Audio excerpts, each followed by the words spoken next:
Welcome to channel CG exam academy. इससे पहले हमने संज्ञा और सर्वनाम पढ़ लिया है।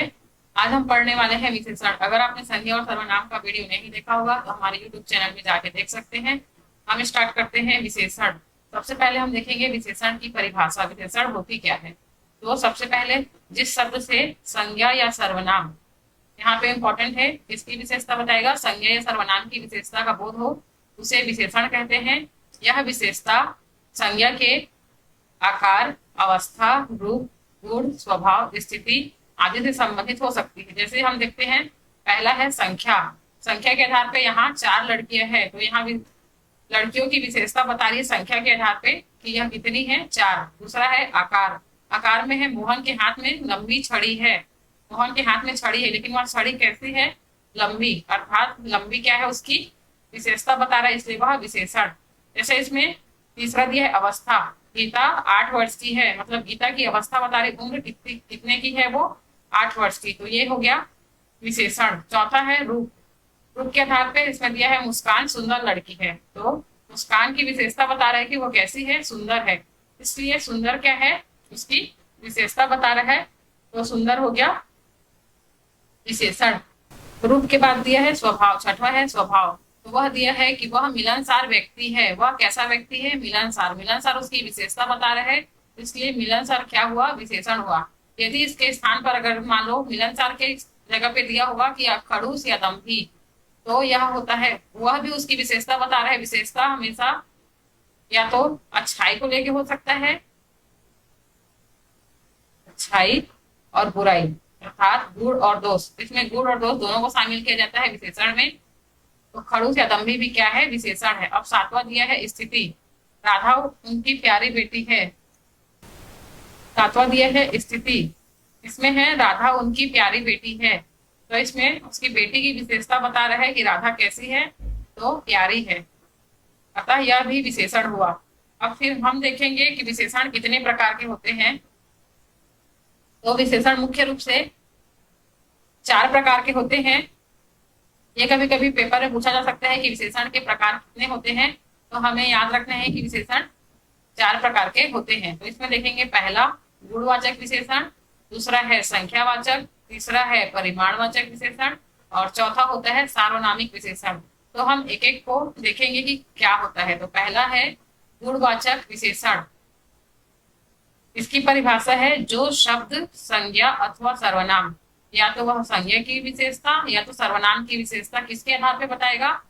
गुण, दोष, रंग, काल, स्थान, गंध, दिशा, अवस्था, दशा, आकार, स्पर्श और स्वाद आदि का बोध कराता है, वह कहलाता है गुणवाचक विशेषण।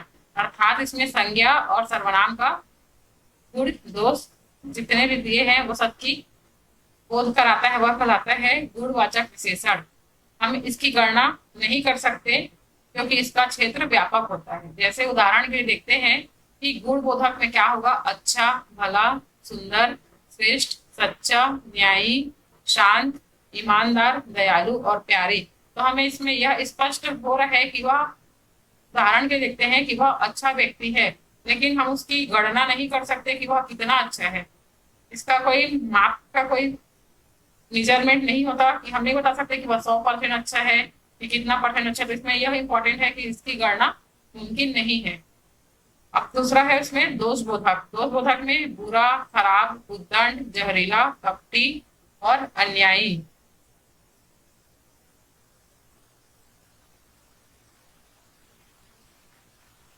और इसमें दिया हुआ है क्रोधी, झूठा, निर्दयी। अब है तीसरा है उसका रंग बोधक। रंग से उसकी विशेषता बताएगा, जैसे काला, गोरा, पीला, नीला, हरा, सुनहरा, चमकीला, गुलाबी, मटमैला और केसरिया। जैसे वह गोरा व्यक्ति है तो उसकी विशेषता बता रहा है कि व्यक्ति कैसा है?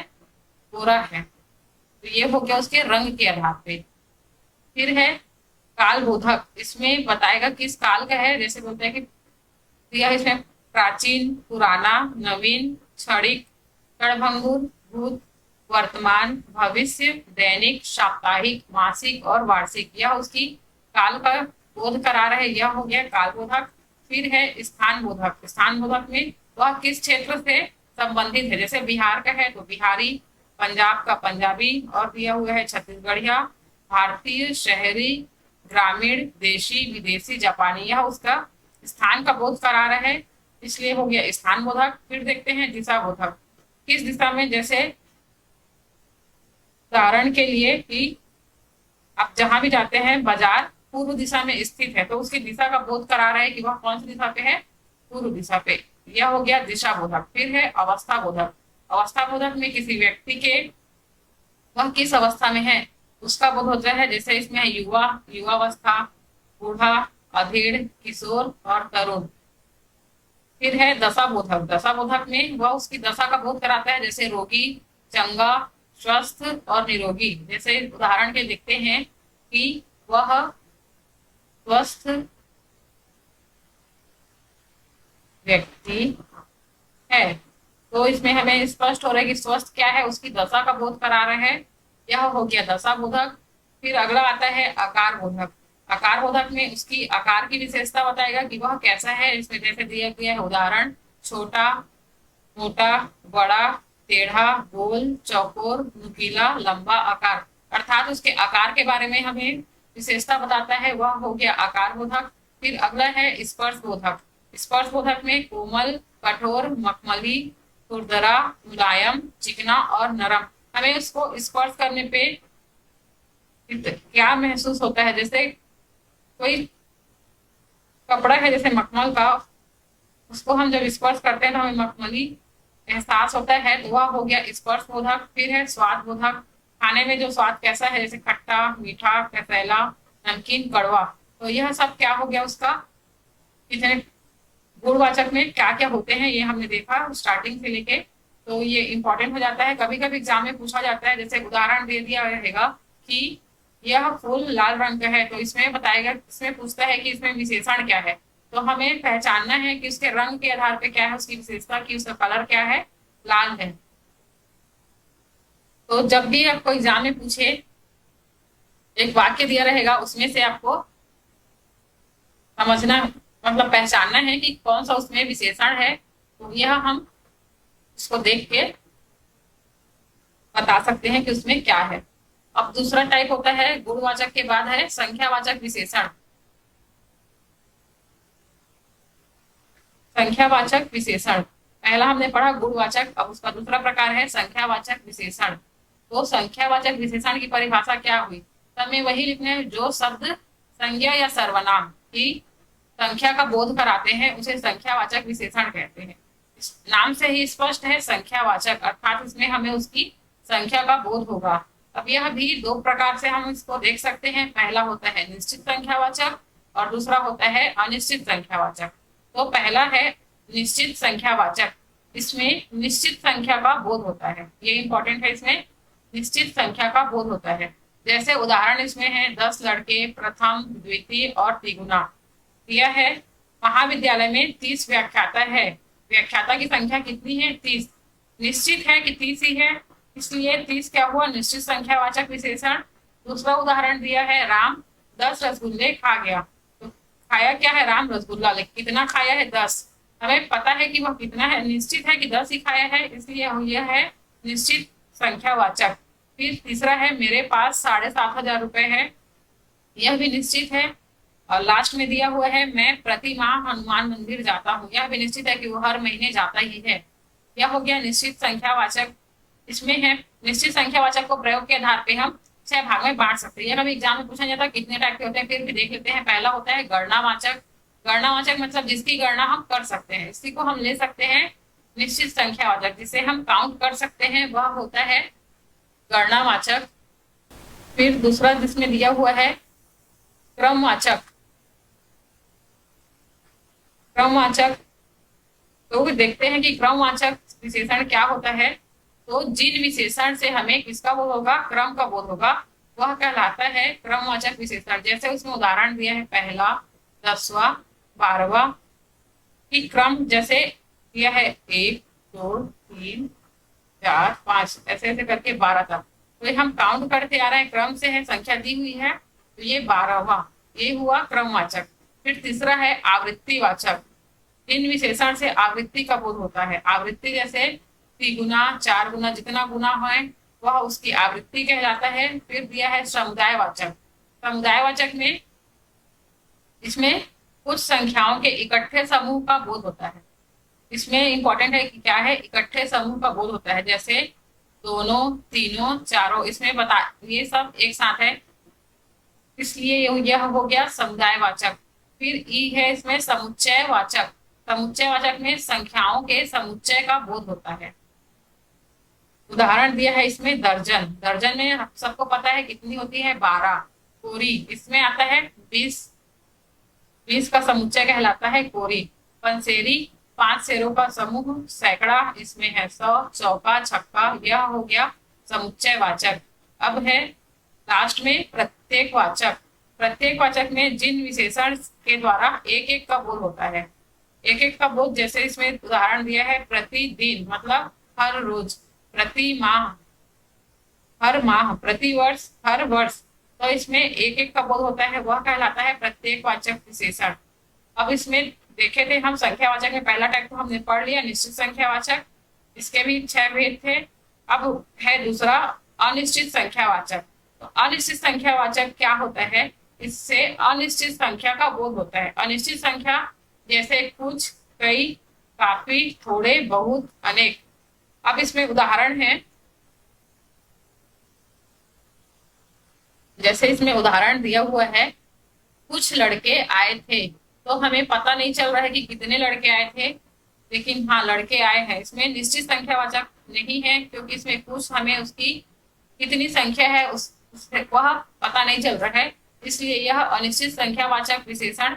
दूसरा है कई लोग आए थे। तीसरा है काफी दिनों से भेंट नहीं हुई, थोड़े दिनों की बात है। पांचवा दिया है महाविद्यालय में अनेक व्याख्याता है। जैसे हमने यहाँ पे पढ़ा था कि महाविद्यालय में 30 व्याख्याता है, मतलब इसमें इसकी संख्या निश्चित है कि व्याख्याता की संख्या कितनी है, 30 ही है। लेकिन यही वही उदाहरण में हम देखते हैं कि महाविद्यालय में अनेक व्याख्याता है, तो व्याख्याता तो है लेकिन उसकी संख्या निश्चित नहीं है, अनेक है, वह कहलाता है अनिश्चित संख्यावाचक। फिर हम देखते हैं तीसरा प्रकार है उसका परिमाणवाचक विशेषण। तो तीसरा है परिमाणवाचक विशेषण। इसकी परिभाषा है जिन विशेषण से संज्ञा अथवा सर्वनाम के परिमाण का बोध होता है वह कहलाता है परिमाण। परिमाण मतलब होता है मात्रा। अब इसके भी 2 भेद हैं, पहला है निश्चित परिमाणवाचक और दूसरा है अनिश्चित परिमाणवाचक। तो निश्चित परिमाणवाचक की परिभाषा दी हुई है, निश्चित परिमाणवाचक वे विशेषण जो संज्ञा या सर्वनाम के निश्चित परिमाण अर्थात मात्रा का बोध कराते हैं वह निश्चित परिमाणवाचक विशेषण कहलाता है। इसमें जैसे उदाहरण दिया है 5 किलो, 4 क्विंटल, 10 मीटर, 2 तोला, ये है, इसमें निश्चित मात्रा का बोध होता है। उदाहरण जैसे दिया है मुझे 2 किलो टमाटर चाहिए, तो ये किलो जो दिख रहा है आपको बोल्ड में वो निश्चित मात्रा का बोध करा रहा है, यह क्या है, निश्चित परिमाणवाचक। अब इसमें दूसरा टाइप दिया हुआ है अनिश्चित परिमाणवाचक। इसकी परिभाषा जो विशेषण संज्ञा या सर्वनाम के निश्चित परिमाण मात्रा का बोध नहीं अपितु अनिश्चित परिमाण का बोध कराते हैं उन्हें परिमाणवाचक विशेषण कहते हैं। जैसे हमने ऊपर उदाहरण में पढ़ा था 2 किलो आलू, मतलब उसमें उसकी मात्रा हमें पता चल रही कि वो किलोग्राम में कितनी है, तो 2 है। अब इसमें जैसे उदाहरण दिया है ढेर सारा आम, हमें उसकी मात्रा का पता नहीं चल रहा है कि वह कितनी है। ढेर सारा जैसे दिया है कुछ आलू, थोड़ी सी चीनी। अब इसमें देते हैं उदाहरण, जैसे सब्जी वाले से कुछ टमाटर और ले आओ। अगर मान लो यहीं पे दिया होता कि 2 किलो टमाटर, तो वो 2 किलो निश्चित मात्रा का बोध करा रहा था, इसलिए वह क्या हो गया था, निश्चित वाचक। लेकिन यहाँ पे हमें उसकी मात्रा का पता नहीं चल रहा है कितनी है। उदाहरण में जैसे दिया हुआ है सब्जी वाले से कुछ टमाटर ले आओ, तो यह हो गया अनिश्चित परिमाणवाचक विशेषण। अब हम देखते हैं अगला प्रकार है उसका सार्वनामिक विशेषण।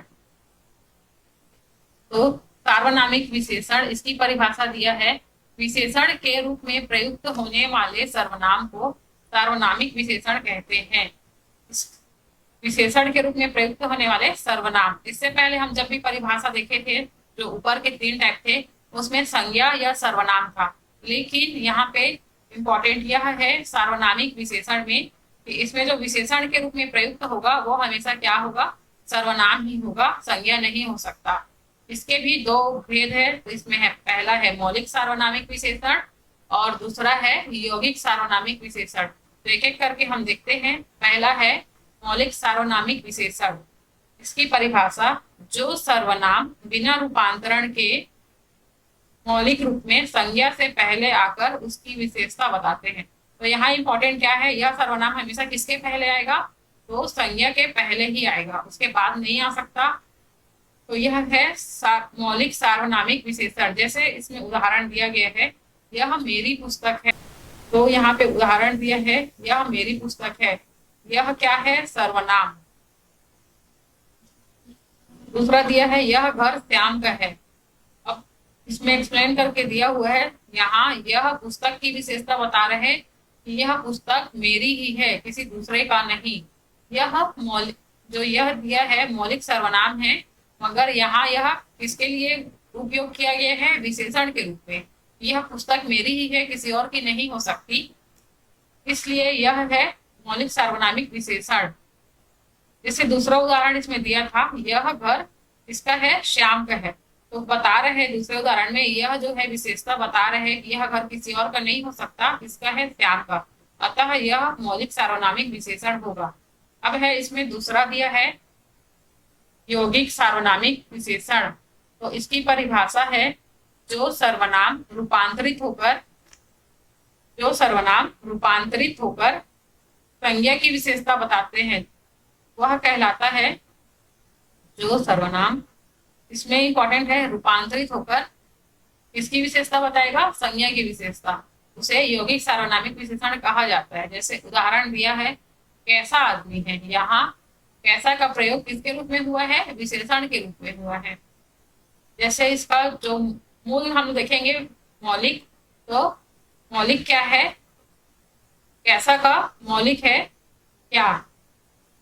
यह क्या जो है कैसा में परिवर्तित हो गया है, इसलिए यह है यौगिक सार्वनामिक विशेषण।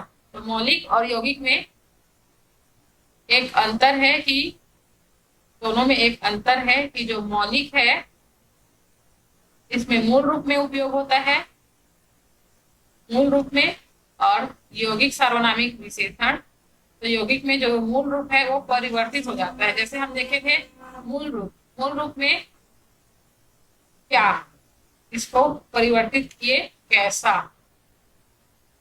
तो मौलिक में मूल रूप में प्रयोग होगा और यौगिक में वो रूप परिवर्तित हो जाता है। अब हम देखते हैं, जैसे इसका दूसरा उदाहरण दिया है, ऐसा कैसे काम चलेगा। यहाँ ऐसा का प्रयोग किसके रूप में हुआ है, विशेषण के रूप में हुआ है। इस सर्वनाम का मूल रूप क्या है, यह परिवर्तित किस में हुआ है, ऐसा। तो मौलिक में यह इसमें परिवर्तित हो जाता है, यौगिक में ऐसा। तो यह जो परिवर्तन ऐसा में हुआ है, यह है मौलिक और यह है यौगिक। अब हम देखते हैं अगला, तुलनात्मक विशेषण। तो तुलनात्मक विशेषण में यहाँ इंपॉर्टेंट है, तुलना किससे होती है, किसी एक से तो तुलना नहीं हो सकती। तो परिभाषा दिया हुआ है, जब दो या दो से अधिक वस्तु या भाव, इसमें है इंपॉर्टेंट, दो या दो से अधिक वस्तु या भाव के गुण, मान आदि की परस्पर तुलना की जाती है, तो उसे तुलनात्मक विशेषण कहा जाता है। ऐसे विशेषण की 3 अवस्थाएं होती है। हमने इंग्लिश में पढ़ा होगा डिग्री, इसका पहला 3 डिग्रियां होती है, वैसे इसमें तुलना करने के लिए 3 टाइप से हो सकती है। पहला है मूलावस्था, दूसरा है उत्तरावस्था और तीसरा है उत्तमावस्था। तो एक एक करके हम सबको एक्सप्लेन करते हैं। पहला दिया हुआ है मूलावस्था।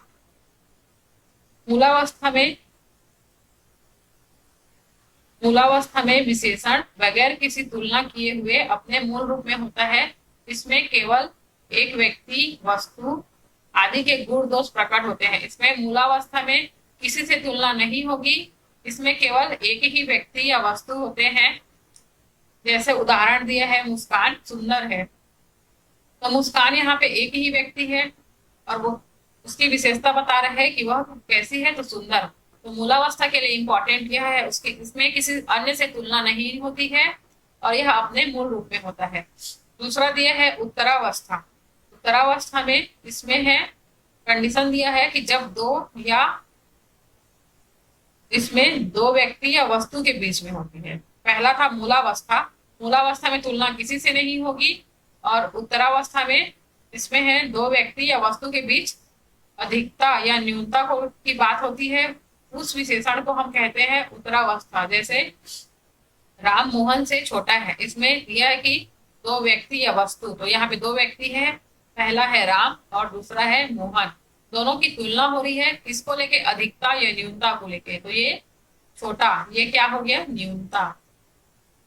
दो व्यक्ति जिसकी तुलना होगी अधिकता या न्यूनता से। इसमें दूसरा उदाहरण है रंजीत सोहन की अपेक्षा मोटा है। तो इसमें दो व्यक्ति है, पहला है रंजीत है, दूसरा सोहन, दोनों की तुलना हो रही है, एक की अपेक्षा दूसरा कहता है मोटा है। फिर तीसरा होता है उत्तमावस्था। उत्तमावस्था में क्या होता है, जब दो या दो से अधिक व्यक्ति या वस्तु के बीच तुलना की जाती है। इसमें होगा दो या दो, जब दो से अधिक, पहले हमने पढ़ा था मूलावस्था, तो इसमें किसी से तुलना नहीं होती, इसमें केवल एक ही व्यक्ति होता है। और दूसरा है उत्तरावस्था, इसमें दो व्यक्ति या वस्तु के बीच ही होगा, इसमें दो।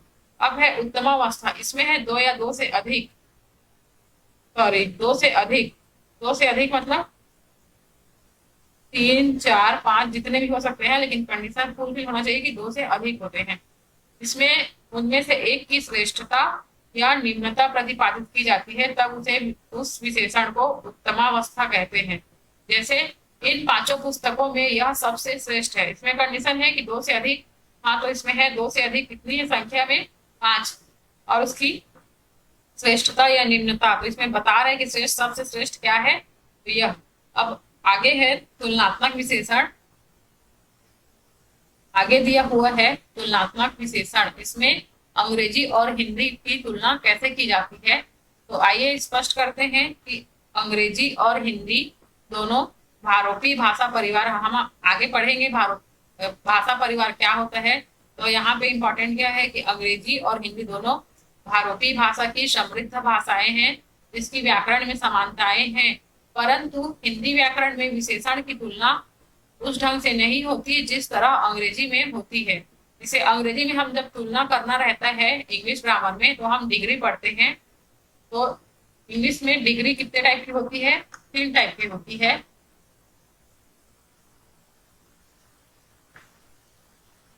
इसमें डिग्री अंग्रेजी में डिग्री कितनी होती है, तीन। ये है शब्द रूप इस प्रकार दिया है, जैसे है गुड, गुड का कंपैरेटिव डिग्री होगा बेटर, सुपरलेटिव बेस्ट, बिग, बिगर, बिगेस्ट। सामान्यतः हम देखते हैं कि अंग्रेजी में जब ये चेंज करते हैं तो कंपैरेटिव में अधिकतर ER और सुपरलेटिव में EST यह लगा के हम चेंज करते हैं।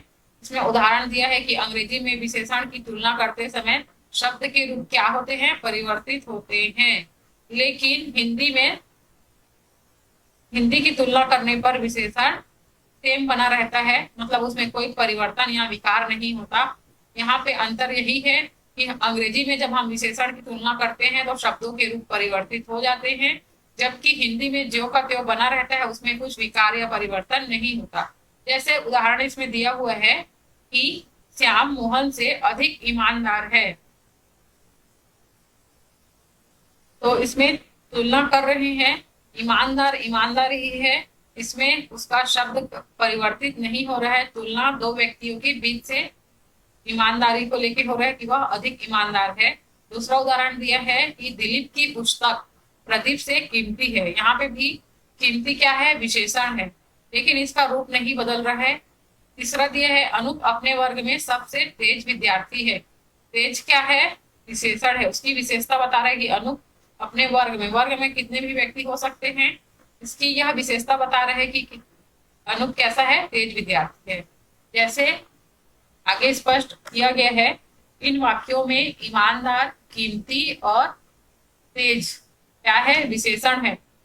जब दो व्यक्ति की तुलना इन शब्दों से की है लेकिन इसका रूप क्या है, नहीं बदला है। ईमानदार ईमानदार ही हुआ है, कीमती कीमती है, तेज तेज ही है, इसका रूप नहीं बदला है। मतलब ज्यों का त्यों प्रयोग होता है, लेकिन अगर इसी को इंग्लिश में करेंगे तो उसका रूप परिवर्तन हो जाता है।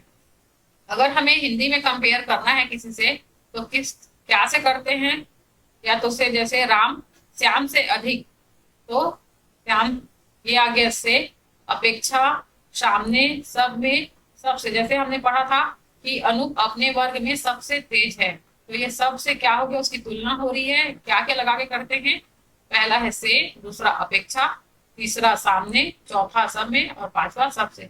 और भी हो सकते हैं। अब आगे दिया हुआ है तुलनात्मक विशेषण के परिप्रेक्ष्य में अंग्रेजी हमारी प्राचीन भाषा संस्कृत के ज्यादा निकट है। मतलब अंग्रेजी किसके समीप है, संस्कृत के। अंग्रेजी में संस्कृत की तरह ही विशेषण के रूप क्या हो जाते हैं, परिवर्तित हो जाते हैं। तो संस्कृत में जब परिवर्तन होता है तो उसमें तर या तम लगा के करते हैं। जैसे हमने इंग्लिश में देखा था कि ई आर और E S T, E R और ई एस टी लगा के करते हैं, वैसे ही संस्कृत में हम तर और तम लगाकर इसकी तुलना करते हैं। जैसे उदाहरण दिया हुआ है श्रेष्ठ, श्रेष्ठ का है श्रेष्ठतर, ये कंपैरेटिव डिग्री, और श्रेष्ठतम ये है सुपरलेटिव डिग्री। संस्कृत में अंग्रेजी की तरह कुछ विशेषण के रूप बदल जाते हैं। इसमें जैसे मैंने आपको पहले ही बताया कि अंग्रेजी में ई आर और ई एस टी लगाया जाता है, वही संस्कृत में तर और तम का उपयोग किया जाता है। जैसे इसमें उदाहरण दिया है ओल्ड, ओल्ड का हो जाएगा ओल्डर, इसमें ई आर जुड़ा हुआ है, और सुपरलेटिव में ओल्डेस्ट ई एस टी। वैसे ही आगे हम देखते हैं कि संस्कृत में कैसे उसका रूप परिवर्तित होता है। हिंदी में तो परिवर्तित नहीं होता, संस्कृत और अंग्रेजी में होता है। जैसे इसमें पहला जो मूलावस्था, दूसरा होता है उत्तरावस्था, इसको हम कहेंगे कॉम्परेटिव डिग्री, और लास्ट है उत्तमावस्था, यह कहलाता है सुपरलेटिव डिग्री संस्कृत में। तो अब जैसे उदाहरण के लिए देखते हैं, अधिक, अधिक का हो जाएगा अधिकतर, लास्ट में इसमें क्या जुड़ा हुआ है तर, और उत्तमावस्था में तम, उत्तर और तम, अधिक का अधिकतर और अधिकतम। आगे दिए है उत्तम, उत्तम का उत्तम, सॉरी उत्तम, उत्तम का है उत्तमतर और उत्तमोत्तर। आगे दिया है उच्च, उच्च का हो जाएगा उच्चतर और उच्चतम। आगे जो भी दिया है वो आप एक बार पढ़ लेंगे, लास्ट का मैं रीड कर देती हूँ। जैसे इसमें दिया है समीप, समीप का हो गया समीपतर और समीपतम। तो हमें लास्ट में यही देखना है कि कॉम्परेटिव में हो जाएगा तर और सुपरलेटिव में तम। ऐसे यहाँ एग्जाम में पूछा नहीं जाता, फिर भी आपको नॉलेज के लिए होना चाहिए कि कैसे चेंज करते हैं। सरल का है सरलतर और सरलतम, शीघ्र का है शीघ्रतर और शीघ्रतम। अब आगे का कुछ टॉपिक छूटा हुआ था, इसमें हम देखते हैं विशेष्य। विशेषण तो हमने पढ़ लिया, ये अगला टॉपिक है हमारा विशेष्य। तो विशेष्य किसको बोलते हैं, विशेष्य उस शब्द को कहते हैं जिसकी विशेषता बताई जाती है, जिसकी विशेषता बताते हैं वह कहलाता है विशेष्य। जैसे उदाहरण दिया है कि मुस्कान सुंदर लड़की है, तो यहाँ सुंदर शब्द से मुस्कान की विशेषता बताई जा रही है, अतः यहाँ पे विशेष क्या होगा, मुस्कान। मतलब जिसकी विशेषता बताई जाती है वह कहलाता है विशेष्य। इसमें उदाहरण जैसे दिया हुआ है मुस्कान सुंदर लड़की है, मुस्कान कैसी लड़की है, तो सुंदर लड़की है। विशेषता किसकी बता रहे हैं हम, मुस्कान की, इसलिए मुस्कान क्या है, विशेष्य है। अब एक और टर्म आता है जो है प्रविशेषण। प्रविशेषण को हम अंतर विशेषण भी कहते हैं। इसका उदाहरण जैसे दिया है कि कभी कभी विशेषण की भी विशेषता बतानी पड़ती है, उसको हम कहते हैं प्रविशेषण। वस्तुतः विशेषण किसी संज्ञा अथवा सर्वनाम की विशेषता बताता है, परंतु कुछ शब्द विशेषण एवं क्रिया विशेषण की विशेषता बताने के कारण वह प्रविशेषण कहलाता है। जैसे प्रविशेषण विशेषण क्या हो गया, जो विशेषण की विशेषता बताए। एक देखेंगे हम एक शब्द में तो क्या हो जाएगा, जो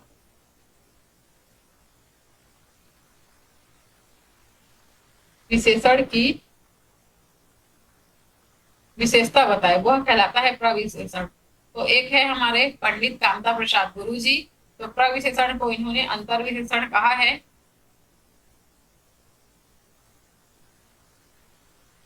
जैसे इसमें उदाहरण दिया हुआ है मनीष डरपोक लड़का है, तो यहाँ विशेषण है कि मनीष कैसा लड़का है, डरपोक। डरपोक क्या है, उसकी विशेषता बता रहा है, इसलिए यह हो गया विशेषण। अब इसी में दिया हुआ है मनीष बड़ा डरपोक लड़का है, तो यहाँ विशेषण की भी विशेषता बता रहे हैं। विशेषण है यहाँ पे डरपोक, उसकी विशेषता बता रहे हैं कि वह बड़ा डरपोक है, इसलिए यह क्या हो गया, प्रविशेषण। जैसे दूसरा उदाहरण दिया है, प्रशांत धीरे धीरे पढ़ता है, तो पढ़ना क्या है, क्रिया है। अब उसकी विशेषता बता रहे कि वह कैसे पढ़ता है, धीरे धीरे। तो जो क्रिया की विशेषता बताए वह कहलाता है क्रिया विशेषण।